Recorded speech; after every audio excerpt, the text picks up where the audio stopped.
حضرات مجلس کا آغاز تلاوت کلام پاک سے جب صلی اللہ نے کر دیا ہے، لہٰذا ایک بار پھر میں سامعین کرام سے مؤدبانہ التماس کروں گا کہ اگر ان تک میری آواز پہنچ رہی ہے تو آزا خانی میں تشریف لے آئیں۔ میں گزارش کروں گا سوز خان جناب نسیم صاحب، جناب مظہر العباس صاحب سے تشریف لائے بر محمد والے محمد صلی اللہ علیہ وسلم۔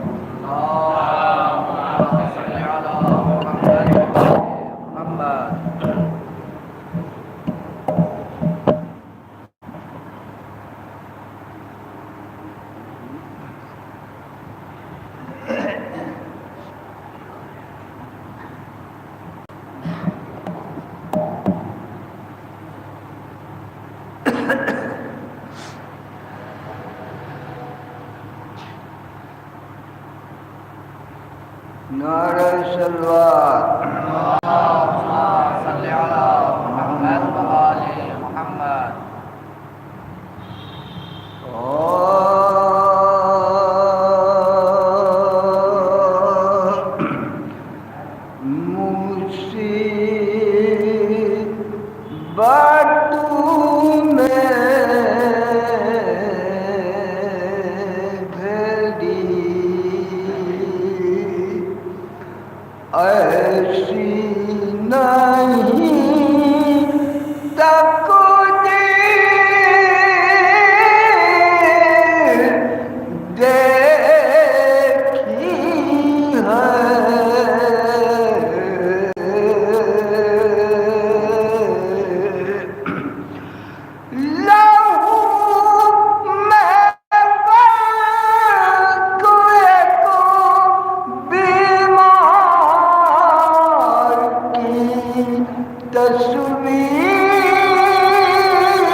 مجمع یہ سارا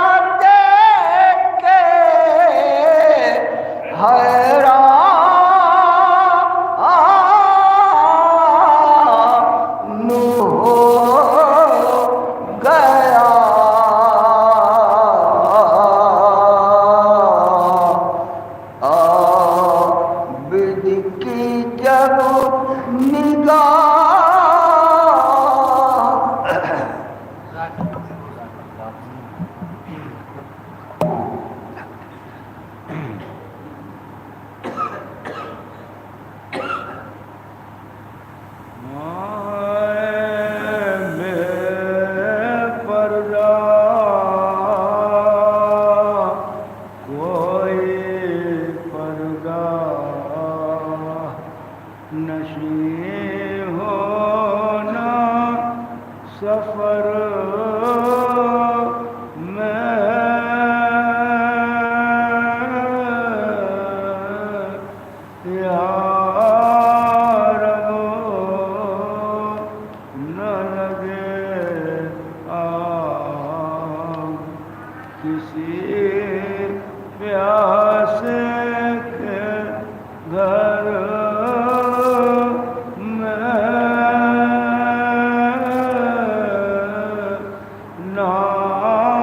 باب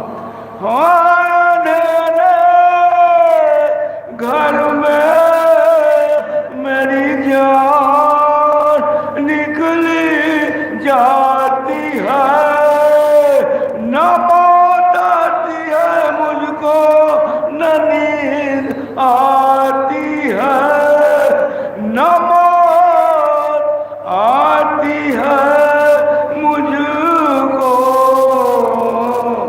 نہ نیند آتی اور مرے کوئی بابا سے کہہ دے یہ جا کر سکینہ مرتی ہے حضرت کو کچھ نہیں ہے خبر چلے گئے ہیں چچا جان میرے ہائے کدھر ذرا سکینہ کا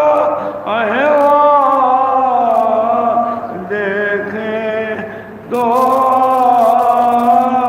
کر پڑی ہوں خواب پر تکیا ہے اور نہ بستر ہے لہو سے کانوں کے کرتا ہمارا سب تر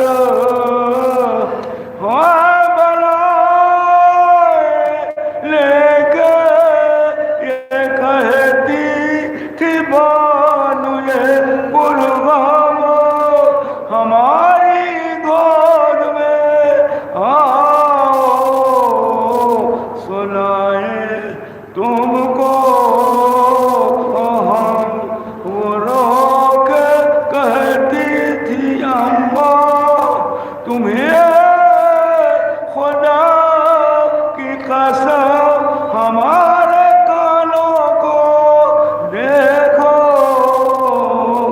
تو کس قدر ہے گلے کے درد سے کس طرح مجھ کو نیند آئے ارے بس اب تو یہ کرو تم سکینہ مر جاؤ ارے بس اب تو یہ کرو تم سکینہ مر جاؤ عزیز و شان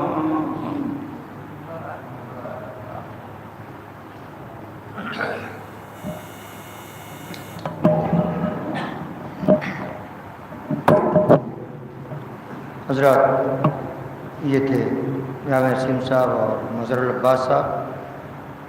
اس سلسلے کو آگے بڑھانے سے پہلے ایک بار پھر گزارش کروں گا سبھی مومنین سے کہ اگر ان تک میری آواز پہنچی تو عزا خانے میں تشریف لے آئیں. تو تھوڑے محمد علی محمد پر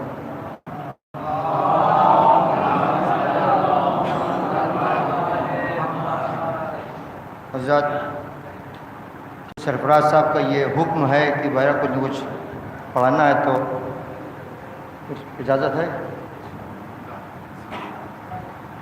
4 میں سے ملاحظہ فرمائیں.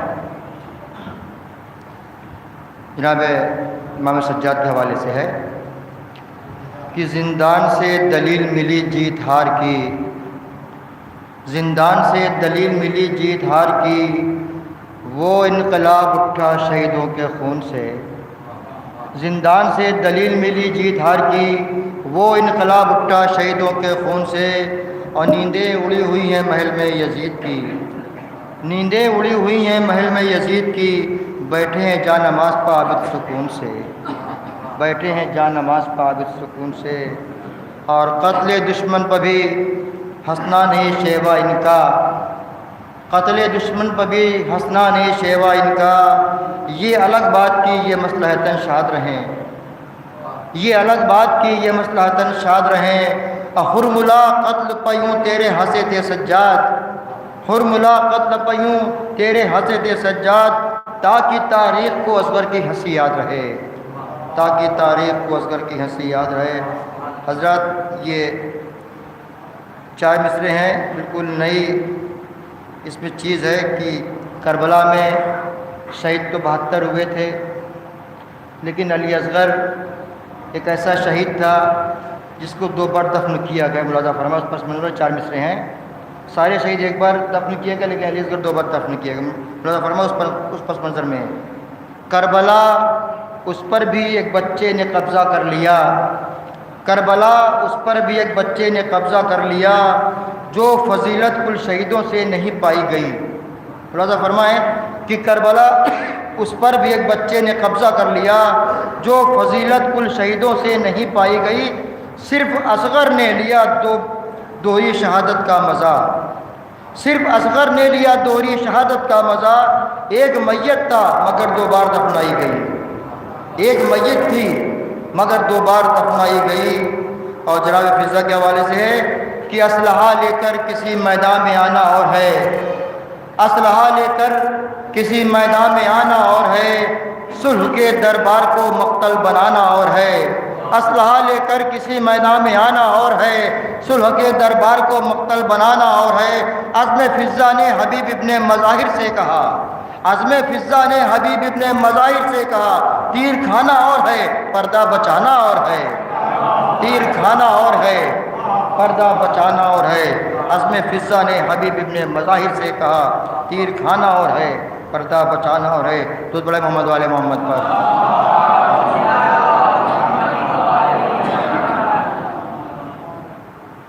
آئیے حضرات، اب میں گزارش کروں گا جناب مولانا سید حیدر علی زیدی صاحب قبلہ سے، کہ وقت بہت ہو چکا، گنجائش نہیں، پر محمد والے محمد صلوات۔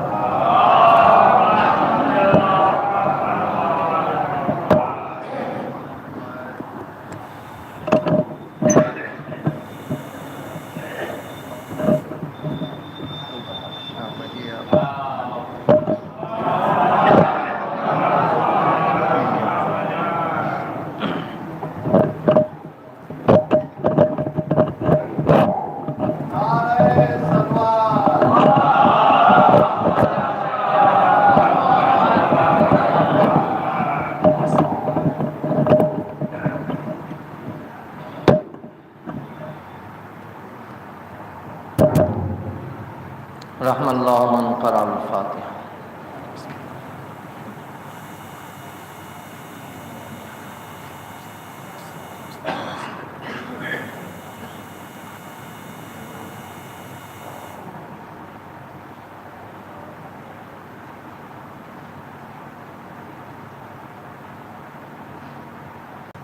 صلوات بر محمد والے محمد۔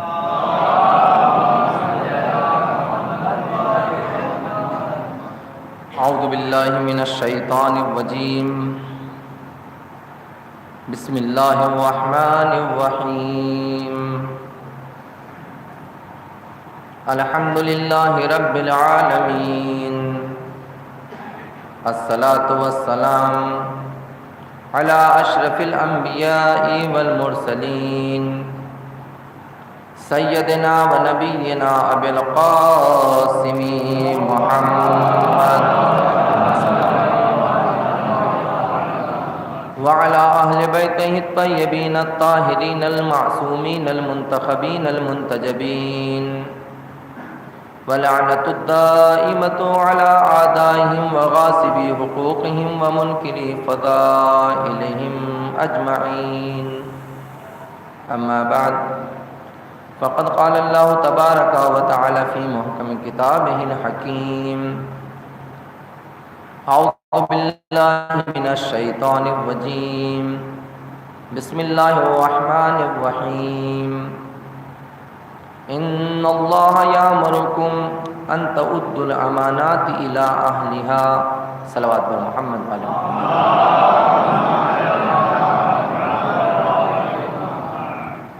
اس سے قبل کس آیت کے ذیل میں کچھ بیان کے آپ سے گزارش ہے کہ ایک مرتبہ سورہ حمد 3 مرتبہ سورہ اخلاص کی تلاوت فرما کر صغیر حسن، سید حسن ابن محمد حسن اور منظور حسن کی روح کو ارسال کرتے ہیں.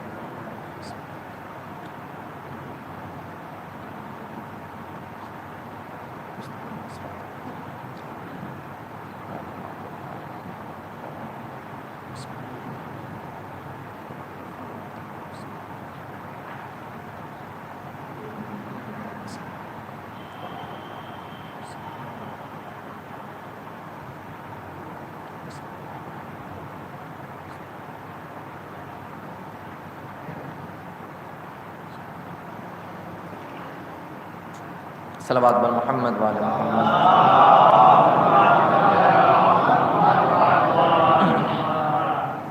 ارشاد رب العزت ہو رہا ہے کہ بے شک خداوند عالم نے تم کو یہ حکم دیا ہے کہ تم لوگوں کی امانتوں کو خود ان کے مالکوں تک پلٹا دو۔ میں بغیر کسی تمہید کے اپنی گفتگو، جیسا کہ میں نے کل بیان کیا کہ ہمارا موضوع گفتگو سیرت امام سجاد اور تبلیغ دین ہے۔ کل میں نے اس آیت کے ذیل میں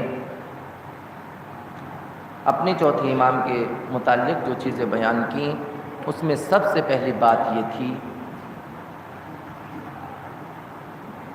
کہ ہمارے اس چوتھے امام کو جو منصب الہی ملا ہے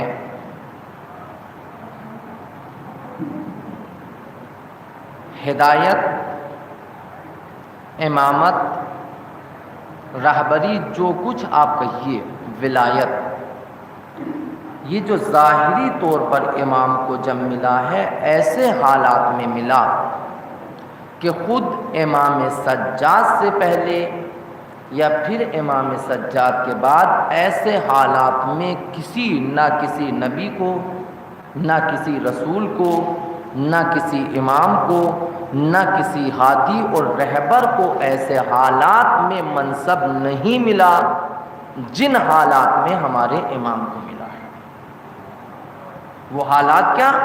عصر عاشور، شہادت امام حسین کے بعد ظاہری امامت، امام تو جب سے کیا عالم بھی خلق نہیں ہوا تھا تب سے یہ امام تھے، لیکن ظاہری امامت کا سلسلہ جہاں سے شروع ہوتا ہے۔ دوسری چیز جو میں نے آپ کے سامنے بیان کی کہ پوری کائنات میں، پوری سلسلے ہدایت میں، رہبری میں، نبوت و رسالت میں ایسی جنگ نہ کسی نبی نے کی، نہ کسی رسول، امام، ہادی اور رہبر نے کی جیسی جنگ ہمارے اس امام نے کی۔ تیسری چیز جو میں نے آپ کی خدمت میں پیش کی وہ یہ کہ اس طرح کا لشکر بھی جناب آدم سے لے کر جناب خاتم سے لے کر امام حسین اور پھر امام محمد باقر سے لے کر ہمارے آخری امام تک جب وہ ظہور کرے، صلوات پر محمد والے محمد،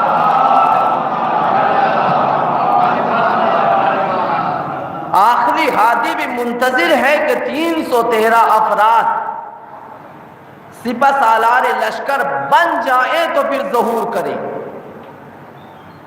تو ایسا لشکر لے کر نہ کوئی ہادی، نہ کوئی رہبر، نہ کوئی رسول، نہ کوئی امام، جیسا لشکر لے کر، جیسے اسلحے لے کر ہمارا یہ امام چلا، جو بھی رہبر، جو بھی ہادی، جو بھی لیڈر لشکر لے کر دشمن سے لڑنے کے لیے نکلا ہے، وہ جنگجو افراد کو لے کر چلا ہے، جنگجو افراد کے ساتھ ساتھ جو اس زمانے کے ہتھیار تھے ان کو لے کر چلا ہے۔ لیکن اللہ نے میرے امام کا کمال کہ جب چلا ہے تو اسلحہ کیا ہے؟ زبان اسلحہ ہے، کردار اسلحہ ہے۔ لشکر کون ہے؟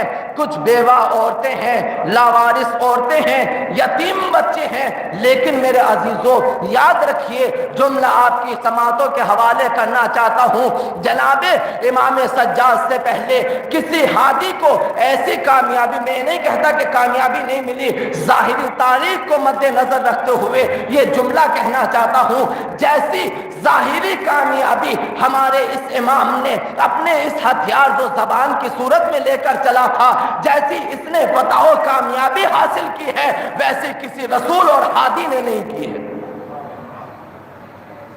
اور جو چوتھی چیز میں نے آپ کی خدمت میں بیان کی وہ یہ کہ اگر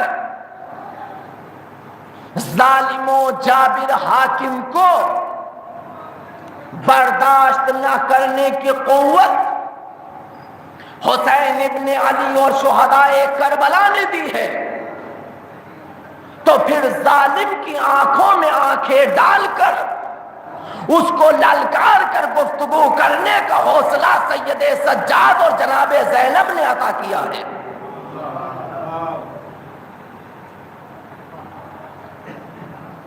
امام خمینی کا ایک جملہ ہے جو میں آپ کی سماعتوں کے حوالے کروں۔ جب ایران فتح ہو گیا، ظالم و جابر حاکم ایران کو چھوڑ کر چلا گیا، اسلامی حکومت قائم ہو گئی، تو اس وقت اس رہبر عظیم الشان نے ایک جملہ کہا تھا پوری ملت ایران سے کہ اے زندہ رہ جانے والوں نوجوانوں، اے بزرگوں، اے بچوں،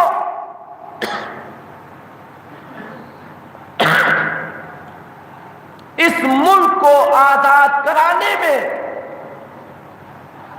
جو افراد کام آ گئے، شہید ہو گئے، انہوں نے سیرت شہدائے کربلا کے اوپر عمل کیا ہے، انہوں نے قربان ہو کر سید الشہداء اور شہدائے کربلا کی سیرت کے اوپر عمل کیا ہے۔ اب ہم جو زندہ رہ گئے ہیں، ہمارا کام اب شہید ہونا نہیں ہے، بلکہ ہمارا کام سیرت زینبی اور سیرت سجادی کے اوپر عمل کرنا ہے۔ کہ وہ کام کیا ہے؟ کہ جس طریقے سے شہادت حسین کے بعد جناب زینب اور جناب سید سجاد نے ظالم کو لوہے کے چلے چبا ڈالے تھے، وہی آج ہر شخص کی ذمہ داری ہے کہ اٹھنے والے ہر ظالم کے سامنے وہی کردار پیش کرے جو زینب پیش کر رہی تھی۔ صلوات پر محمد والے محمد۔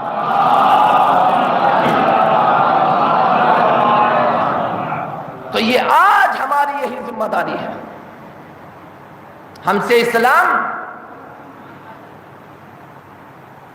آج جان کا مطالبہ نہیں کر رہا ہے۔ ہاں، جہاں وقت آئے گا وہاں پر ضروری ہے کہ ہم اپنی جانیں بھی قربان کریں۔ ہمارے لاکھوں سلام ان شہداء کے اوپر اور ان ماں باپ کے اوپر کہ جو آج اسلام کو بچانے کے لیے اپنے سب کچھ قربان کر رہے ہیں۔ میں انشاءاللہ اس وقت آپ کے سامنے اب گفتگو آغاز کرنا چاہتا ہوں۔ آج جو مجھے آپ کے سامنے ذکر کرنا ہے اپنے چوتھے امام کے بارے میں، وہ ہے وراثت امام سجاد علیہ الصلوۃ والسلام۔ صلوات پر محمد والے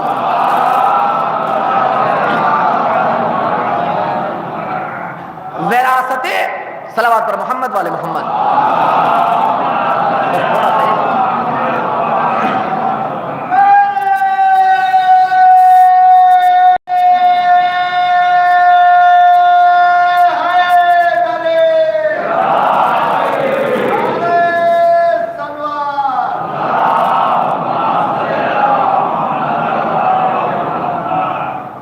آج اس وقت غور سے سنیے گا، تاریخ کا خلاصہ میں آپ کے سامنے رکھنا چاہتا ہوں کہ ان چند دنوں میں صرف امام سجاد کی اس زندگی کو کہ جو شہادت امام حسین کے بعد اور پھر خصوصاً شام کے بازار تک، شام میں جو زندگی بسر کی ہے اس تک کے حالات میں آپ کے سامنے پیش کروں اور کس طریقے سے امام نے ہماری زندگی بسر کی ہے۔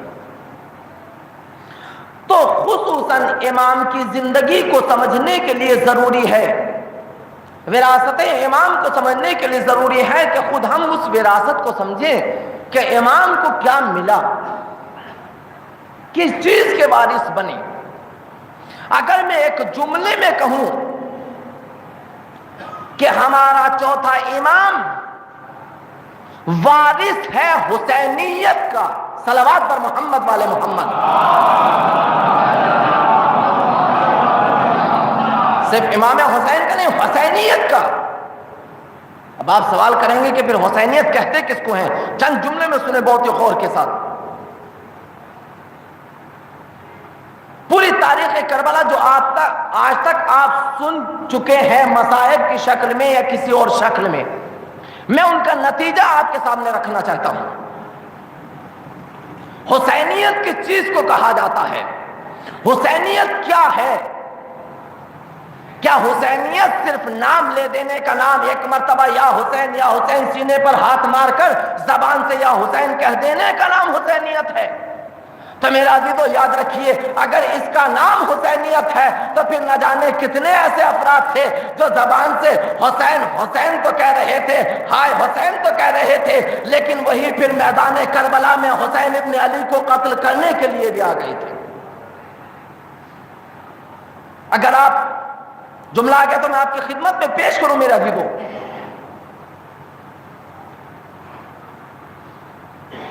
تاریخ کربلا، جہاد کربلا، یہ کوئی حادثہ نہیں ہے کہ اتفاقی طور پر یزید حاکم بنا اور فوراً واقع کربلا رونما ہو گیا، یا یزید نے بیعت کا مطالبہ کر لیا اور واقع کربلا رونما ہو گیا۔ غدیر کے بعد سے، توجہ کیجئے گا، غدیر کے بعد سے دشمن بھی انتظام کر رہا تھا کہ ہم اہل بیت سے کس طریقے سے بدلہ لیں، اور ادھر اہل بیت بھی اپنی پلاننگ کر رہے تھے کہ کس طریقے سے دشمن کو اس کے مشن میں ناکام کریں۔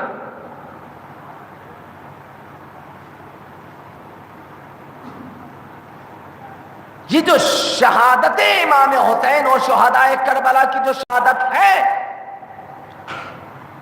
یہ صرف دشمن کی طاقت ہی کا نتیجہ نہیں ہے،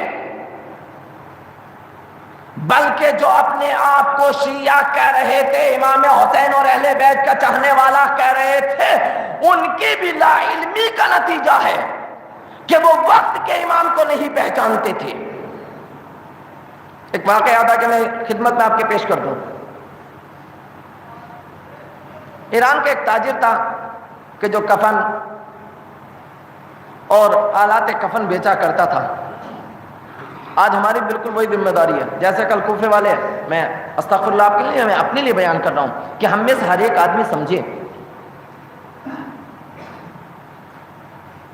بات اس سے پہلے میں ایک بات آپ کی خدمت بھی پیش کر دوں، آج بہت سی باتیں لیکن خلاصتاً بیان کرنا چاہتا ہوں، لیکن سنیں میرے عزیزو، آج ہمارے اوپر جو اچھی باتوں کا اثر نہیں ہوتا، شاید اس میں سب سے بڑا سبب خود ہماری غذا ہے جو ہم کھا رہے ہیں۔ آپ کہیں گے صاحب اس میں کون سی بڑی بات ہے، سب کھاتے ہیں۔ ایک لقمہ حرام بھی، اب آپ اپنا، میں خود اپنے دامن میں جھانکوں اور جھانک کر دیکھوں کہ میں کیا ہوں۔ ہر آدمی، نہ میں آپ کو کہوں اس لیے کہ اگر میں آپ کو اور آپ مجھ کو کہتے رہیں گے تو اس سے سماج نہیں بنتا ہے۔ حسینی سماج بنانے کا نام نہیں ہے، سماج کو بگاڑنے کا نام نہیں ہے۔ امام حسین نے آخری وقت جو جملہ کہا تھا کہ جب خطبہ دے رہے ہیں، سمجھا رہے ہیں اور ان کے اوپر کچھ اثر نہیں ہو رہا ہے، تو امام نے ایک جملہ کہا کہ سنو، تمہارے اوپر جو مجھ جیسے ہادی کی باتوں کا اثر نہیں ہو رہا ہے، اس میں تمہاری غلطی نہیں ہے، بلکہ اس کھانے کی غلطی ہے، اس حرام غذا کی غلطی ہے کہ جس سے تمہارے پیٹ بھرے ہوئے ہیں۔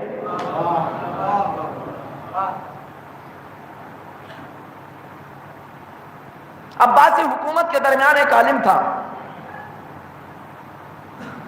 وہ عباسی حکومت سے بہت ہی زیادہ بیزار تھا۔ جب بیزار تھا اور عباسی حاکم جو تھا، میں نام بھول گیا چونکہ اچانک کی بات یاد ہے تو میں آپ کی خدمت میں پیش کر رہا ہوں اس کو، وہ یہ چاہتا تھا کہ کسی طریقے سے یہ میرا قاضی بن جائے، قاضی نے یہ فیصلہ، جج جب بھی یہ پیغام اس کے پاس بھیجتا تھا وہ کہہ دیتا نہیں مجھ کو ضرورت نہیں ہے۔ اس نے دوسرا پیغام اس کے پاس بھیجا کہ اگر تم قاضی نہیں بن سکتے ہو میری حکومت کے، تو ایسا کرو میرے بچوں کے مدرس بن جاؤ، استاد بن جاؤ۔ اس نے کہا نہیں میں یہ بھی عہدہ قبول، ظالم کے بچوں کا استاد یہ بھی مجھ کو قبول۔ جب وہ یہ دونوں انکار کر چکا، بار بار بادشاہ بھیج چکا، حاکم بھیج چکا، تو ایک دن اس نے زبردستی اس کو اپنے گھر بلایا، اپنے دربار میں بلایا۔ بلانے کے بعد اس سے کہا کہ سنو، تمہارے سامنے صرف 3 راہیں ہیں، ان 3 میں سے کسی ایک کو چنو، نہیں تو آپ گردن مار دی جائے گی۔ کہا کہ کون کون سے آپشن ہیں، کون کون سی باتیں ہیں؟ کہا یا تو میرے قاضی بنو، یا میرے بچوں کے استاد بنو، یا ایک وقت کا کھانا میرے ساتھ بیٹھ کر کھاؤ۔ صلوات بر محمد وآل محمد۔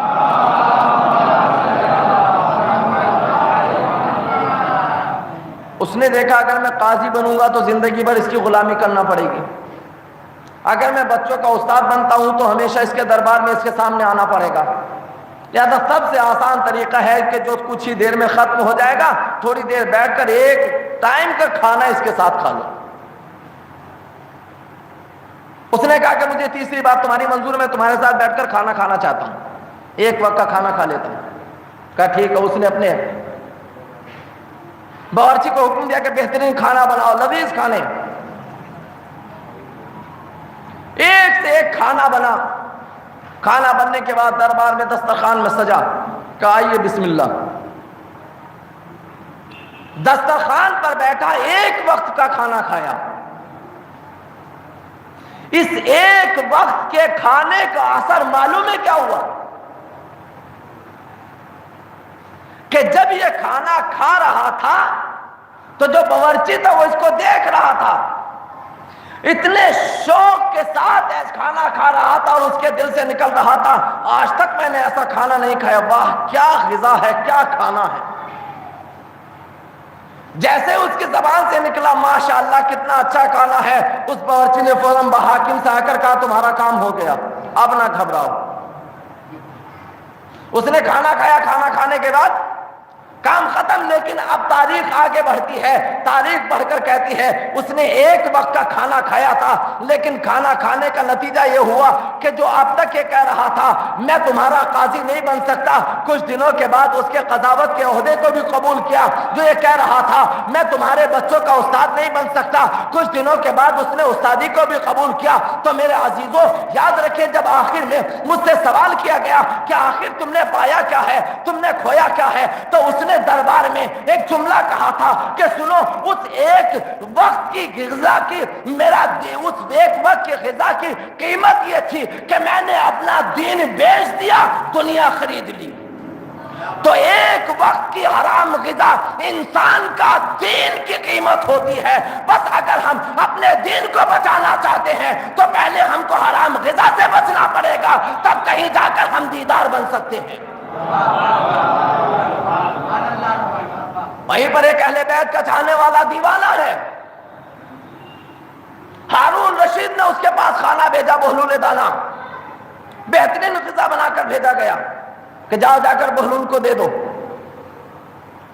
جیسے بہلول کے پاس کھانا پہنچا، چونکہ اس کو جذب کرنا چاہتا تھا اپنی طرف، ایک مرتبہ جیسے بہلول کے پاس پہنچا تو بہلول ایسی جگہ پر بیٹھے ہوئے تھے جہاں پر کچھ دور پر تھوڑے سے کتے بھی تھے اور وہ ایک مردار کھا رہے تھے۔ جیسے وہ حکومت کے کارندے کھانا لے کر آئے اور کہا کہ یہ تمہارا خلیفہ کا کھانا آیا تمہاری طرف سے، تو اس نے کہا کہ اس کھانے کو لے جانا کتوں کو ڈال دو۔ جیسے ہی جناب بہلول نے کہا کتوں کو ڈال دو تو وہ بھڑکا، تم کو پتہ نہیں ہے یہ کس کا کھانا ہے؟ خلیفہ کا۔ بس جیسے اس نے کہا خلیفہ کا، ہارون رشید کا، ایک مرتبہ بہلول نے کہا آہستہ بولو۔ جیسے کہا آہستہ بولو، اس نے سوچا مجھ سے کوئی غلطی ہو گئی ہے، حاکم کا نام نکل گیا، کہا آہستہ بولو۔ کہا کیوں آہستہ بولوں؟ کہا اس لیے کہ کہیں ایسا نہ ہو کہ وہ کتے جو مردار کھا رہے ہیں وہ سن لے کہ یہ خلیفہ کا کھانا ہے۔ کہا کیا ہو جائے گا؟ کہا اگر کتوں کو بھی معلوم ہو گیا کہ ہارون کا کھانا ہے، قسم خدا کی مردار کھا لیں گے لیکن ہارون کا کھانا نہ کھائیں گے۔ تو میرے عزیزوں، حرام جانور بھی کبھی ظالم ہاتھ کا کھانا نہیں کھاتا۔ صلوات پر محمد والے محمد۔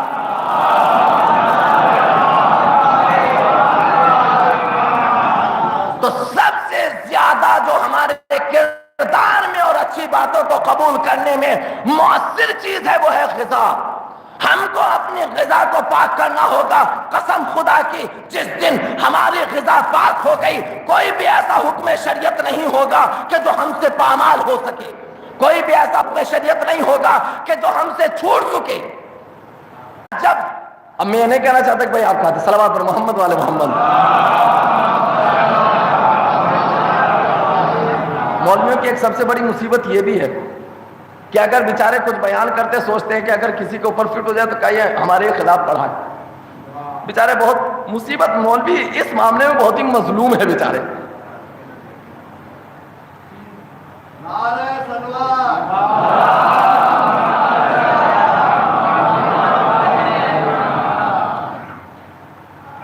ایک لطیفہ ہے لیکن بات پہنچ سکتی ہے میری آپ تک. ایک باپ اور بیٹا بیچارے کہ ان کے پاس ایک ہی سواری تھی, گدھا. ان دونوں کو کسی ایک بستی جانا پڑا. ایک سواری ہے, باپ اور بیٹا ہے. جب وہ وہاں سے نکلے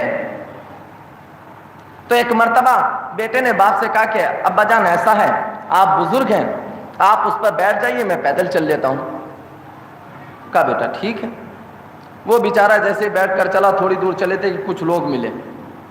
کہا پوچھا بھائی تم کون؟ کا میں بیٹا. کہا وہ کون؟ کا باپ.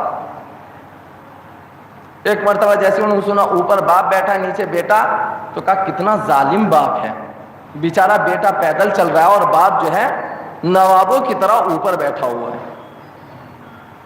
تو جیسے باپ نے سنا بیٹے سے کہا بیٹا ایسا ہے, میری تو دھجی اڑ گئی, اب ایسا تم بیٹھ جاؤ میں پیدل چلتا ہوں. باپ نے بیچارے نے بیٹے کو بٹھایا اور بٹھانے کے بعد ابھی تھوڑی ہی دور چلے تھے, پھر کچھ لوگ مل گئے. کہا بھیا یہ کیا ہے؟ کہا تم کون؟ کہا میں باپ. کہا وہ کون؟ کہا وہ بیٹا. ایک مرتبہ جیسے لوگوں نے سنا فوراً کہا کتنا ظالم بیٹا ہے, کتنا کتنا صلوات پر محمد والے محمد, کتنا بدتمیز بیٹا ہے. باپ بیچارہ پیدل چل رہا ہے اور یہ صاحب اوپر بیٹھے ہیں. اتنی بھی تمیز نہیں ہے کہ باپ کو اوپر ہونا چاہیے بیٹے کو. بیٹے نے کہا ابا جان میں بھی گیا کام سے. کہا بیٹا پھر کیا ہے؟ کہا ایسا بیٹا چلو دونوں سوار ہو جاتے ہیں. ابھی دونوں سوار ہو کے تھوڑا آگے ہی بڑھے تھے کہ پھر کچھ لوگ ملے. بھیا کہاں جا رہے ہو؟ بیچارہ گدھا کچھ پتلا دبلا سا تھا, سواری ان کی کچھ پتلی دبلی سی تھی. جیسے انہوں نے دیکھا کہا دیکھو کتنے ظالم ہیں دونوں, بیچاری ایک سواری وہ بھی پتلی دبلی کمزور تھی, دو ہٹے کھٹے انسان اس کے اوپر بیٹھے ہوئے, ان کو شرم نہیں آتی. انہوں نے کہا لو ہم تو گئے دونوں ہی, ظالم بن گئے. کہا بیٹا ایسا چلو دونوں پیدل چلیں. اب بیچارے تھوڑی دور لے کے گدھے کو پیدل چلے ہی تھے کہ پھر کچھ لوگ ملے. بھیا کہاں جا رہے ہو؟ کہا صاحب فلاں جگہ جا رہے ہیں. کہا یہ گدھا کس لیے ساتھ ہے؟ کہا صاحب سواری کے لیے. کہا کتنے بیوقوف ہے, سواری ساتھ ہے پھر بھی پیدل جا رہے ہیں. صلوات پر محمد والے محمد.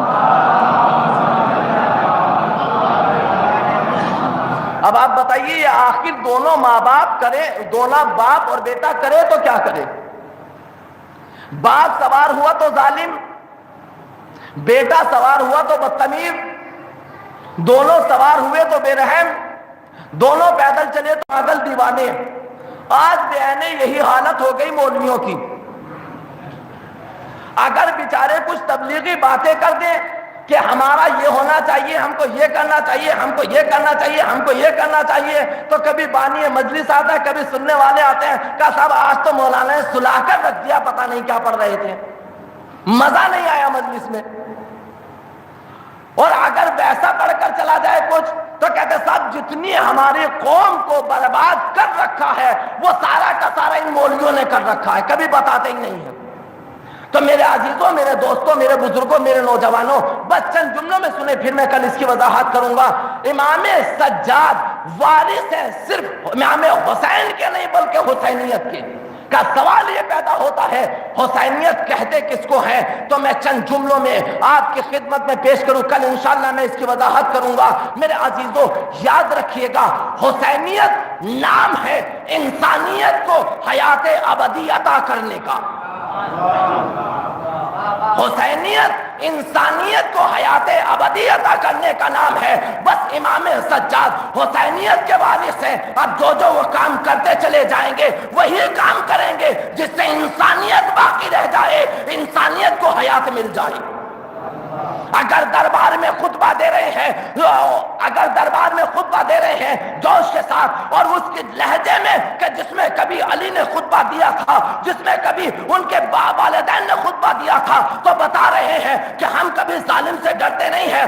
اگر ہاتھوں میں بیڑیاں ہو تب بھی اگر ہم غصے کے عالم میں کسی سے گفتگو کریں تو سمجھنا کہ ہم ان کو حیات دینا چاہتے ہیں. حسینیت, توجہ کیجئے گا, میں ان کی وضاحت نہیں کر پاؤں گا آج.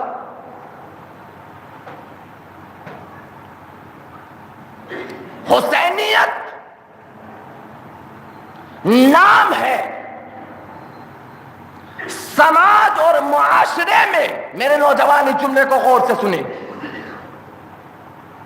حسینیت نام ہے. سماج اور معاشرے میں امن و امان قائم کرنے کے لیے اپنا سب کچھ مٹا دینے کا. سماج اور معاشرے میں امن و امان قائم کرنے کے لیے اپنا سب کچھ مٹا دینے کا نام حسینیت ہے. اب سید سجاد حسینیت کے وارث ہیں, یعنی امن و امان کو قائم کرنے کے لیے اپنا سب کچھ قربان کر دیں گے. اگر عزت ہے وہ بھی قربان کر دیں گے, جان ہے وہ بھی قربان کر دیں گے, بہن ہے وہ بھی قربان کر دیں گے, چھوٹے چھوٹے بچے ہیں وہ بھی قربان کر دیں گے. یعنی جو کچھ اپنے پاس ہے بس سماج میں, معاشرے میں امن و امان قائم ہو جائے. ہم مٹتے ہیں تو مٹ جائے لیکن سماج مٹنے نہ پائے. ہم ختم ہوتے ہیں تو ہو جائے لیکن معاشرہ ختم نہ ہونے پائے, معاشرے میں اختلاف نہ ہونے پائے. اس چیز کا نام ہے حسینیت. بس میرے عزیزو, میں یہیں پر روکتے ہوئے بس ایک جملہ کہہ کے یہاں سے ربط مصائب کی جانب جانا چاہتا ہوں. حسینیت نام ہے. پشیمان انسان کا, گنہگار تھا, گستاخیاں کی تھی, سبب بنا تھا ظلم و جور کا. حسینیت نام ہے پشیمان انسانیت کا, اپنے بد میں آنے کے بعد اس کو سینے سے لگا کر بھائی کہنے کا. میں نے پوری تاریخ کا خلاصہ رکھا آپ کے سامنے. حسینیت نام ہے محبت کا. حسینیت نام ہے شفقت کا. حسینیت نام ہے پیاسے دشمن کو پانی پلانے کا. بس میرے عزیزوں, میں بہت سی باتیں اس کی وضاحت کرنا چاہتا تھا لیکن وقت نہیں, پھر میں کل انشاءاللہ. یاد رکھیے, حسینی بننا اتنا آسان نہیں ہے. حسینی بننے کے لیے بہت قربانیاں دینا پڑیں گی.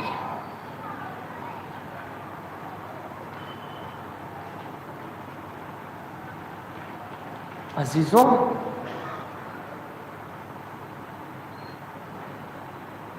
میں نے جیسا کہ کل بیان کیا تھا کہ میں ان مجالس میں ان بچوں کا تذکرہ کرنا چاہتا ہوں, لیکن ابھی آپ نے جناب علی اصغر کے متعلق کچھ سنا تھا, ان کے متعلق چند جملے کہوں گا. لیکن پہلے سید سجاد کی سیرت سنیں کیا ہے. بس شاید 2-3 منٹ اس کے لیے, لیکن یاد رکھیے میرے عزیزوں, میں نے کہا حسینیت جب دشمن پشیمان ہو کر آ جائے تو اس کو سینے سے لگانے کا نام ہے. اگر دشمن در پر کچھ مانگنے کے لیے آ جائے تو اس کو خالی ہاتھ پلٹانے کا نہیں بلکہ اس کو عطا کر دینے کا نام ہے. مروان, آپ نے اس کا نام بہت سنا ہوگا. کون ہے یہ مروان؟ جس نے سب سے پہلے مدینے میں امام حسین کے قتل کا فتویٰ جاری کیا تھا اور حاکم مدینہ سے کہا تھا حسین کو قتل کر دو, اگر آج یہ بچ کر چلے گئے تو قسم خدا کہ پھر تم کو کبھی ملیں گے نہیں, ہاتھ نہیں آئیں گے, ابھی کر دو قتل. یہ ہے مروان. اور ایک ہے حسین ابن نمیر یا حسین ابن نمیر, سواد والا. یہ کون ہے؟ یہ جناب علی اکبر کا قاتل جس نے جناب علی اکبر کے سینے میں برچی کا پھل مارا. سنیے گا بس چند لمحے کہ یہ ہے اہل بیت. ہم اگر ہمارے اندر وہ کردار ہے تو پھر ہم حسینی ہیں, اگر وہ کردار نہیں ہے تو پھر ہم حسینی بننے سے کہنے سے پہلے سوچیں کہ ہم ہیں کیا. یہ میں اپنے لیے کہہ رہا ہوں, آپ کے لیے نہیں. آپ اپنے بارے میں سوچیں, میں اپنے بارے میں سوچوں, ہر ایک اپنے بارے میں سوچیں. میرے عزیزو, شہادت حسین کے بعد, واقعہ کربلا کے بعد, اور جب یہ لٹا ہوا قافلہ شام سے واپس آ گیا ہے آزادی کے بعد, بہت سے انقلاب بہت سے شہروں میں رونما ہوئے. ان میں ایک انقلاب مدینے کا انقلاب ہے کہ مدینے والوں نے مدینے کے حاکم کے خلاف آواز احتجاج بلند کی اور وہاں سے ظالم کو بھگایا. جو بھی دشمن اہل بیت تھا اس کو مارا اور اس کو مدینے سے نکال دیا. تو وہاں سے یہ دو شخص بھی فرار ہوئے.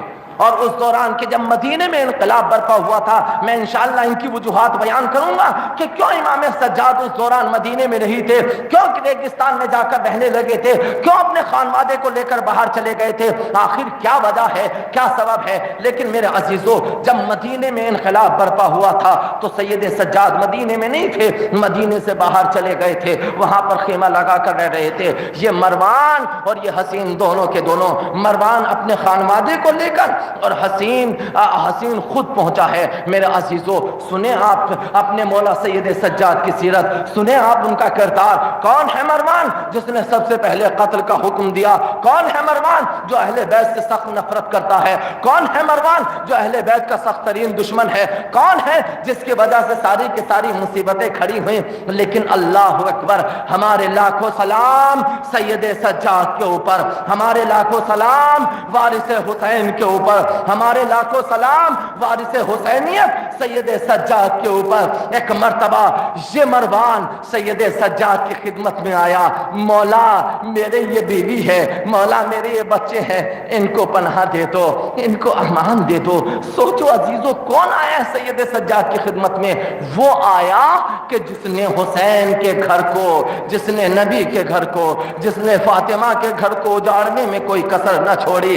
لیکن اللہ جب چھوٹے سے بچے کو لے کر آیا, اپنے بچوں کو اور بیوی کو لے کر آیا, تو سید سجاد نے کہا جا, ہم نے ان کو امان دی, لا ان کو ہمارے خیمے میں داخل کر دے. کتنا بڑا دل تھا سید سجاد کا. دوسرا سنیں, بس میں یہاں پر روک رہا ہوں, اور بھی باتیں کہنا چاہتا لیکن جناب علی اصغر کے متعلق چند باتیں کہنا چاہتا ہوں, اس لیے یہاں پر روک کر. یہ حسین آیا, جب مدینے سے بھاگا تو حواس باختہ پریشان, بھاگتے بھاگتے مدینے سے اس کو پیاس لگی, پیاس سے پریشان. ایک مرتبہ جیسے ہی اس ریگستان میں اس مقام پر آیا, اس نے دیکھا کہ کوئی خیمہ لگا ہوا ہے. اس کو ڈھارس بندی کہ شاید یہاں سے مجھے ایک گھونٹ پانی مل جائے. میرے عزیزو, یہی مصائب بھی ہے اور یہی سیرت سید سجاد بھی ہے. سنیں میرے عزیزو, غور سے سنیے گا. ایک مرتبہ یہ اس خیمے پر آیا, آنے کے بعد اس نے کہا العطش العطش, ہائے پیاس, ایک پیاسا تمہارے دروازے پر آیا. جیسے سید سجاد نے آواز العطش سنی, باپ کی پیاس یاد آ گئی, بہن کی پیاس یاد آ گئی, بھائی کی پیاس یاد آ گئی, شہدائے کربلا کی پیاس یاد آ گئی. ایک مرتبہ دروازے پر آئے, کہا بھائی کون؟ کہ مجھے تھوڑا سا اگر ہو سکے تو پانی دے دو. ایک مرتبہ سید سجاد نے کہا رک جا, میں ابھی پانی لے کر آتا ہوں. سید سجاد خیمے میں داخل ہوئے, پانی لے کر آئے. اب جیسے ہی پانی لے کر آئے, ایک مرتبہ اس نے سر کو اٹھایا, سید سجاد کو دیکھا, فوراً سر کو جھکا لیا اور کانپنے لگا. جیسے ہی کانپا, ایک مرتبہ ہاتھ کو بڑھائے, پانی پینا شروع کیا. جب پانی پی چکا تو معلوم ہے سید سجاد سے اس نے کیا جملہ کہا, کہا سید سجاد شاید تم نے مجھے پہچانا نہیں. اے سجاد تم نے مجھے پہچانا نہیں ایک مرتبہ؟ میرے مولا کا سر جھکا ہوا ہے، منہ گھوما ہوا ہے، دیکھنا نہیں چاہتے ظالم کی طرف، اس لیے کہ کہیں ایسا نہ ہو کہ وہ دیکھ کر پشیمان ہو جائے۔ ایک مرتبہ میرے مولا نے کہا کہ آخر تو ایسا کیوں کہہ رہا ہے کہ میں نے تجھے نہ پہچانا؟ کہ میں اس لیے کہہ رہا ہوں اگر مجھے پہچان لیتے تو پھر مجھے ایک گھونٹ پانی نہ دیتے۔ بس جیسے یہ جملہ کہا ایک مرتبہ میرا یہ امام تڑپا، تڑپنے کے بعد کہا ظالم کیا میں اپنے بھائی علی اکبر کے قاتل کو بھول سکتا ہوں؟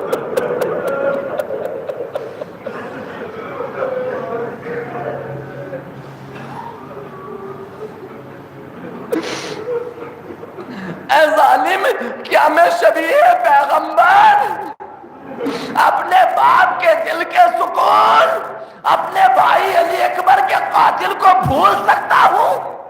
بس جیسے ہی ایک مرتبہ سید سجاد نے جملہ کہا، اس نے پلٹ کر کہا اچھا جب پہچان لیا تھا تو پھر مجھے پانی کیوں دیا؟ ایک مرتبہ سید سجاد نے کہا کہ سنو ہمارا کردار یہ ہے جب ہمارے در پر کوئی سوالی بن کر آئے تو ہم اسے خالی ہاتھ واپس نہیں جانے دیتے۔ میرے عزیزوں ابھی ایک جملہ سنا، ہائے ایسے علی اکبر کے قاتل کو بھی سید سجاد نے معاف نہیں کہہ سکتا لیکن پانی پلا دیا، اس کے مرنے کی تمنا نہ کی، لیکن ہائے وہ کیسا قاتل تھا جس نے ششماہے کے اوپر تیر چلایا تھا، اور جب میرے مولا کے پاس کسی ظالم کے قتل کی خبر آتی تھی تو یہی جملہ کہتے تھے ارے حرملہ کا کیا ہوا، حرملہ کا کیا ہوا۔ میرا عزیزو بس ایک دو منٹ اور میں ختم کر رہا ہوں۔ عزیزو کربلا کے میدان میں جتنے بھی جنازے اٹھے ہیں وہ صرف 2 مرتبہ اٹھے یا 1 مرتبہ اٹھا، یہ ششماہے کا جنازہ ایسا ہے جو کربلا کے میدان میں 3 مرتبہ اٹھا ہے۔ دل پر ہاتھ رکھ کر سنیے گا، اگر آنکھوں سے آنسو نہ نکلے تو پروردگار سے مجلس میں فرش عزا پر بیٹھ کر دعا کرنا میرے مالک ہم سے جو گناہ ہو گئے ہیں ان کو معاف کر دے جو ہماری آنکھوں سے آنسو نہیں نکلنے دیتے۔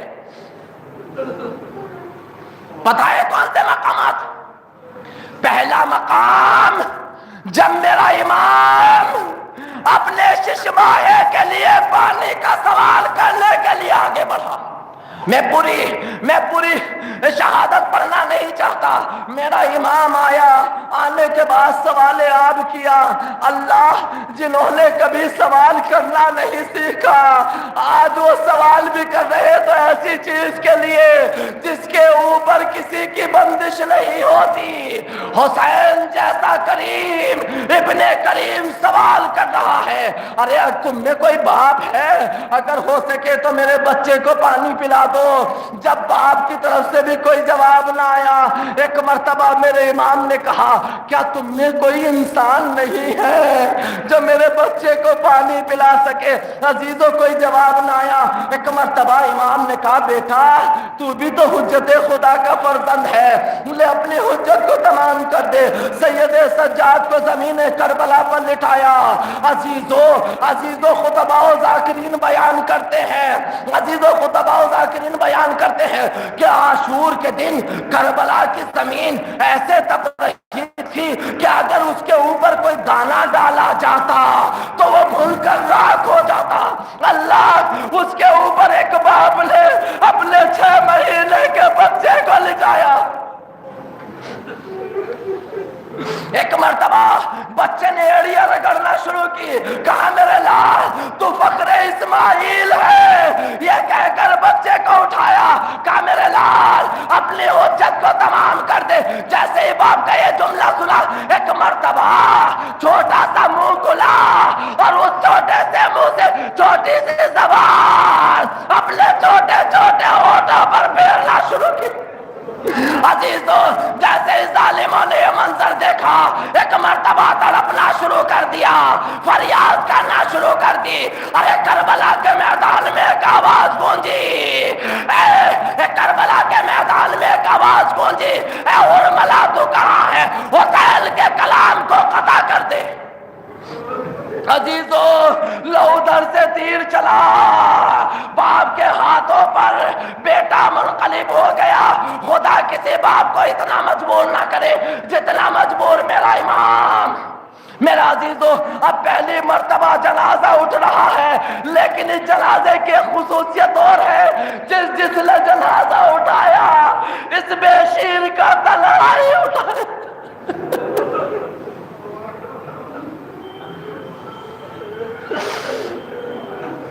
ایک مرتبہ باپ کو تنہا اپنے بے شیر کا جنازہ لے کر جا رہے ہیں، کبھی آگے بڑھے کبھی پیچھے ہٹے، کہتے جاتے تھے اِنَّا لِلَّهِ وَإِنَّا إِلَيْهِ رَاجِعُونَ رضم بقضائی و تسلیما لِأَمْرِهِ۔ لو عزیزو پہلی مرتبہ جنازہ اٹھا اور پہلی مرتبہ دفن ہوگا۔ عزیزو امام حسین سید امام حسین ششواہے کے جنازے کو لے کر خیمہ پر آنے کے بعد آواز دی رباب آ کر اپنے بچے کو لے جا۔ عزیزو ماں نے دیکھا کیا جملہ کہا، ماں جانے عزیزو تڑپ گئی ہوگی جب چھوٹے سے گلے پر 3 بال کا تیر دیکھا، بس کچھ نہ کہہ سکے، صرف ایک جملہ کا میرے لال کیا تجھ جیسے بچے بھی نہر کر دیے جاتے ہیں۔ ایک مرتبہ حسین نے جنازے کو لیا، پشت خیمہ پر آئے، تلوار سے چھوٹی سی قبر بنائی۔ عزیزوں مجھے مقاتل میں نہ ملا، لیکن دل یہی کہتا ہے ارے تاریخ کے پاس الفاظ ہوتے تو بیان کرتا، مورخ کے سینے میں درد بھرا دل ہوتا تو بیان کرتا۔ عزیزوں جب میرا امام لے کر جنازے کو گیا ہوگا تو 2 ہی مرحلے ہیں، یا ششماہے کو زمین کربلا پر رکھا ہوگا تب قبر کھودنا شروع کی ہوگی، یا وہ بہل خیمے سے نکل آئی ہوگی کہ جو علی اکبر کے جنازے پر بھی نکل کر کہ بھیا میں پالنے والی ہوں جنازے کو اٹھا لوں گی۔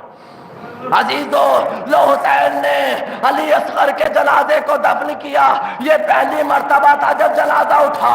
دوسری مرتبہ پتہ ہے کب جنازہ اٹھا؟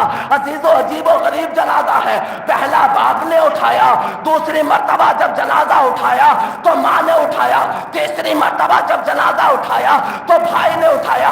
عزیزو ایک مرتبہ جب شام غریبہ رونما ہو گئی اور عمر سعد نے سروں کو گنا اور ایک مرتبہ کہا ارے ہم نے 72 کو قتل کیا ہے، یہ 71 سر کیوں ہے؟ مجھے 72 سر چاہیے۔ کسی نے کہا ظالم، حسین نے اپنی زندگی میں اسے دفن کر دیا تھا، بس جیسے ایک اس نے کہا نہیں مجھے وہ سر بھی چاہیے۔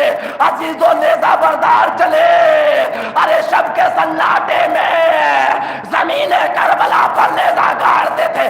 ارے یہ منظر فضا دروازے سے دیکھ رہی تھی، ایک مرتبہ طلب کر کہا رباب تیرے بچے کی خیر۔ عزیزو اگر گریہ کر سکتے تو گریہ کر لیجئے گا۔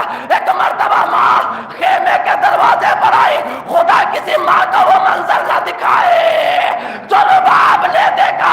عزیزو کیا دیکھا؟ ایک ظالم نے زمین میں نیزہ گاڑا، ارے اس نیزے کے ساتھ چھوٹے سے بچے کا جنازہ۔ اللہ اکبر اللہ اکبر، کہاں چھوٹا سا سینہ اور کہاں وہ نیزہ۔ اللہ پھر ماں نے کیا دیکھا؟ اس ظالم نے اپنا لجس قدم اس زخمی سینے پر رکھ کر بچے کے گلے پر خنجر چلایا۔ ماں تڑپتی رہ گئی، فریاد کرتی رہ گئی۔ ایک مرتبہ جب ظالم چلا گیا تو اماں خیمے سے باہر نکلی، یہ دوسری مرتبہ جنازہ اٹھ رہا ہے، اپنے بچے کا جنازہ اٹھایا، اپنے بچے کا جنازہ اٹھایا، شہداء کے پاس آئی اور ایک مرتبہ علی اکبر کے جنازے کے قریب علی اصغر کے جنازے کو رکھ کے کہا میرے لال اپنے چھوٹے بھائی سے ہوشیار رہنا، کہیں ایسا نہ ہو شب کے سناٹے میں تمہارا بھائی ڈر جائے۔ عزیزو یہ دوسری مرتبہ تھا۔ تیسری مرتبہ کب اٹھا؟ جب باعجاز امامت ہمارا چوتھا امام 12 محرم کو جنازوں کو دفن کرنے کے لیے تب ایک بھائی جنازہ اٹھا رہا تھا، ارے اٹھا کر باپ کے سینے پر رکھ کر جملہ کا اے بھیا علی اصغر اصغر آج سے تم بابا کے سینے پر سونا. اے بھیا جو اب تک باپ کے سینے پر سویا کرتی تھی اب وہ زندان شام میں سوئے گی. ہائے علی اصغر، ہائے علی اصغر، ہائے علی اصغر. بار الہ تجھے واسطہ محمد والے محمد ہماری اس مختصر سی عزا کو قبول فرما. بار الہ جہاں جہاں پر شیان حیدر قرار آباد ہیں ان کی جان و مال عزت و آبرو کی حفاظت فرما. معبود تجھے یتیمان کربلا کا واسطہ، تجھے کربلا کی اجڑی ہوئی گودیوں کا واسطہ. معبود جو گودیاں سونی ہیں انہیں آباد فرما. معبود کسی بچے کو ایسا یتیم نہ بنا جیسے کربلا کے یتیم تھے.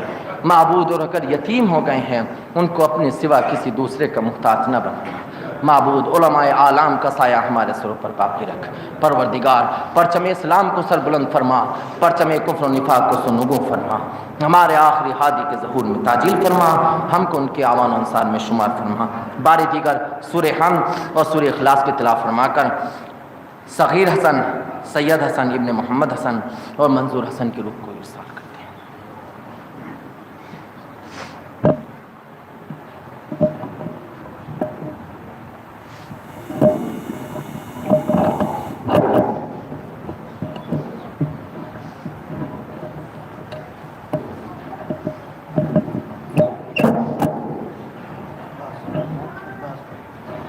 ماتم حسین.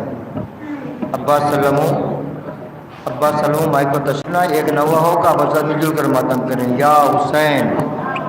عباس سلموں مائک کو تشریف لائیں. یا حسین، یا حسین.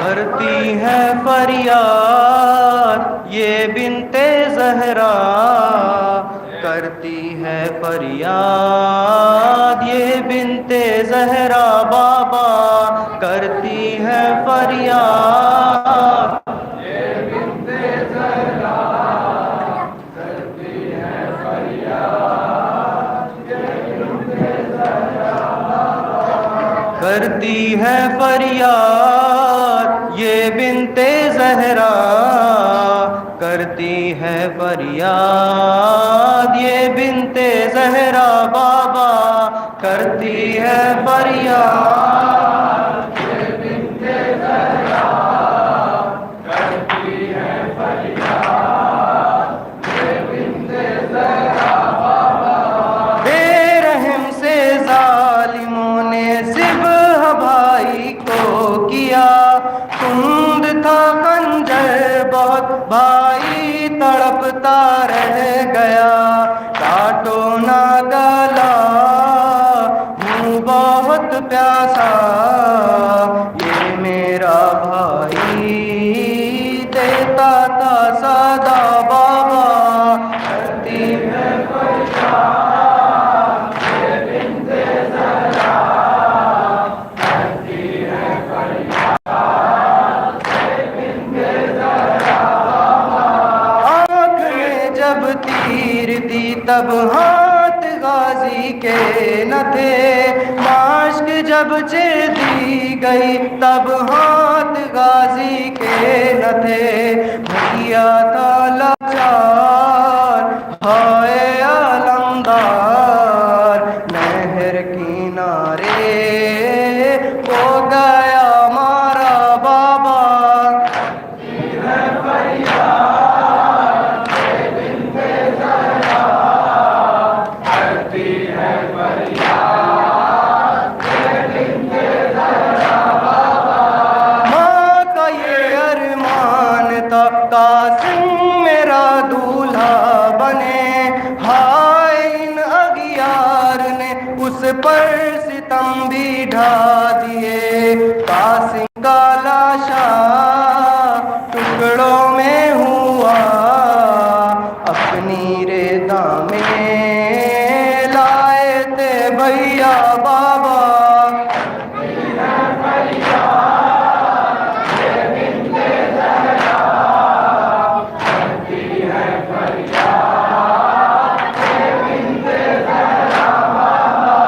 بعد بھائی کے ستم نے ظلم ہم پر یہ کیا آگ خیموں میں لگا کر چھین لی سب کی ردا سب کچھ لٹ گیا اب کچھ نہ بچا کیوں آئے ہو آپ اے میرے بابا بابا کرتی ہے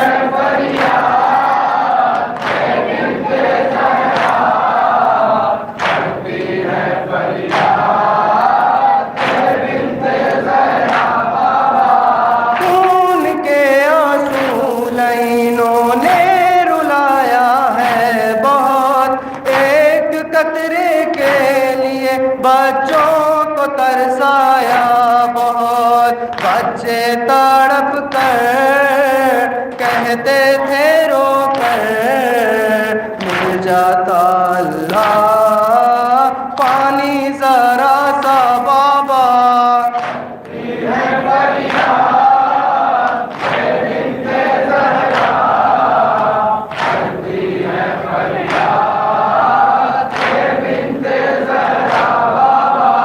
جس گھڑی نیزالی اکبر کے سینے میں لگا تھام کر پھر حضرت شبیر نے رو کر کہا لیلا کا جوان صغرا کا ارمان خاک میں یہاں مل گیا بابا بابا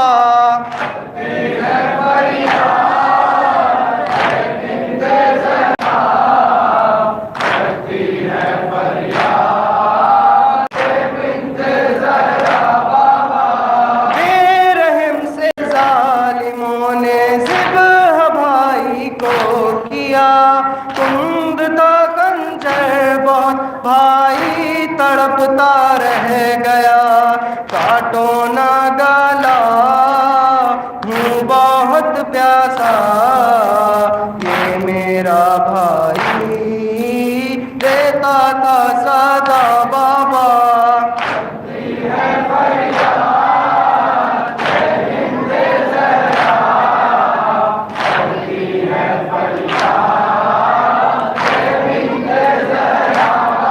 کرتی ہے فریاد یہ بنت زہرا